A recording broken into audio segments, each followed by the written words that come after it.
Assalamualaikum warahmatullahi wabarakatuh. Salam guru penggerak. Perkenalkan, saya Vinda Novelia Fitri, calon guru penggerak angkatan 11 dari SD Negeri 18 Bungo Pasang, Kota Padang, Sumatera Barat. Pada kesempatan kali ini, saya akan memaparkan kesimpulan dan refleksi pemikiran Ki Hajar Dewantara, modul 1.1, koneksi antar materi. Pendidikan dan pengajaran tidaklah sama. Pengajaran adalah bagian dari pendidikan. Menurut Ki Hajar Dewantara, pengajaran adalah proses pendidikan dengan cara memberi ilmu untuk kecakapan hidup anak, baik secara lahir maupun batin. Sedangkan pendidikan yaitu menuntun segala kodrat yang ada pada anak agar mereka dapat mencapai keselamatan dan kebahagiaan yang setinggi-tingginya, baik sebagai manusia maupun sebagai anggota masyarakat. Pendidikan menuntun murid untuk berkembang secara utuh agar mampu memuliakan dirinya sendiri dan orang lain, serta menjadi pribadi yang mandiri. Selanjutnya, tujuan pendidikan. Tujuan pendidikan adalah mengembangkan potensi-potensi peserta didik, baik mental maupun spiritual, potensi cipta, rasa, dan karsa, dengan harapan potensi itu dapat berkembang baik dan bermanfaat bagi dirinya sendiri maupun lingkungannya. Selanjutnya, dasar-dasar pendidikan. Dasar-dasar pendidikan yang pertama adalah pengajaran yang menuntun. Pengajaran menuntun segala kodrat yang ada pada anak, agar mereka dapat mencapai keselamatan dan kebahagiaan yang setinggi-tingginya, baik sebagai manusia maupun sebagai masyarakat. Dasar-dasar pendidikan yang kedua adalah kodrat anak. Pembelajaran sejatinya melihat kodrat yang ada pada anak, yaitu kodrat alam dan kodrat zaman. Yang mana kodrat alam adalah kekuatan, potensi, atau keadaan diri yang sejatinya melekat pada diri masing-masing peserta didik. Sedangkan kodrat zaman adalah kekuatan, potensi, atau keadaan diri yang berubah sesuai dengan kondisi sosial, budaya, atau perkembangan zaman. Sebagai seorang pendidik, harus mendukung tumbuh kembang anak sesuai kodratnya masing-masing. Dasar-dasar pendidikan yang ketiga adalah berpusat pada anak dan berhamba pada anak. Maksud berpusat pada anak adalah pendidik memberikan kebebasan kepada anak untuk mengikuti pelajaran sesuai minat, bakat, dan kreativitas masing-masing anak. Sementara berhamba pada anak maksudnya adalah pendidik memandang anak dengan rasa hormat, penuh kasih, dan penuh kesabaran. Dasar-dasar pendidikan yang keempat adalah anak bukan tabula rasa. Anak bukan kertas kosong biasa, melainkan terlahir dengan kekuatan kodrat yang masih samar-samar. Tugas pendidik menebalkan garis samar-samar tersebut dengan membimbing kekuatan konteks diri anak dan dengan cara sosiokultural budaya agar dapat memperbaiki perilaku yang berbudi pekerti yang baik. Selanjutnya, refleksi diri. Saya akan berangkat dari 3 pertanyaan pemantik. Adapun 3 pertanyaan ini adalah yang pertama, apa yang Anda percaya tentang murid dan pembelajaran di kelas sebelum Anda mempelajari modul 1.1? Pertanyaan yang kedua, apa yang berubah dari pemikiran atau perilaku Anda setelah mempelajari modul 1.1 ini?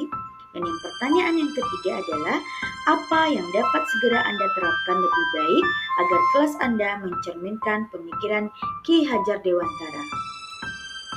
Sebelumnya, saya percaya bahwa siswa adalah objek seperti kertas kosong yang belum memiliki kemampuan dan minat apapun dan belum tahu apa potensi atau bakatnya. Dan sebelumnya, saya juga percaya pada teori bahwa siswa adalah kertas kosong atau tabula rasa seperti teori yang disampaikan oleh John Locke pada abad ke-17. Teori tersebut mengatakan bahwa siswa seperti kertas kosong yang belum terisi apapun dan pendidik yang mengisi kertas kosong tersebut. Pendidik adalah orang yang paling tahu tentang apa yang baik dan tidak baik bagi siswanya. Setelah saya mempelajari modul 1.1 ini, pemikiran saya mengenai anak adalah tabula rasa merupakan hal yang keliru. Setelah saya mempelajari modul ini, saya percaya bahwa setiap siswa memiliki kodrat alam yang sudah Tuhan titipkan dalam kehidupannya. Setiap siswa itu unik. Mereka memiliki potensi dan bakat masing-masing dan tidak bisa disamakan satu dengan yang lainnya. Ki Hajar Dewantara menekankan bahwa pendidik bertugas untuk menuntun agar setiap siswa dapat bertumbuh sesuai kodrat alamnya dan dengan sesuai kodrat zamannya. Selanjutnya, sebelum saya mempelajari modul 1.1 ini, saya beranggapan bahwa jika satu siswa bisa mengerti pembelajaran dengan satu metode, maka semua siswa harus bisa belajar dengan metode yang sama. Saya menyamaratakan kemampuan siswa tanpa melihat kebutuhan dan cara belajar yang cocok bagi siswa itu sendiri. Setelah saya mempelajari modul 1.1, saya mulai mengidentifikasi gaya belajar yang dibutuhkan oleh siswa, mencoba beberapa metode pembelajaran yang berbeda, dan menilai metode manakah yang paling cocok untuk siswa tersebut. Saya juga memanfaatkan hubungan antar siswa agar pembelajaran terasa lebih santai dan menyenangkan.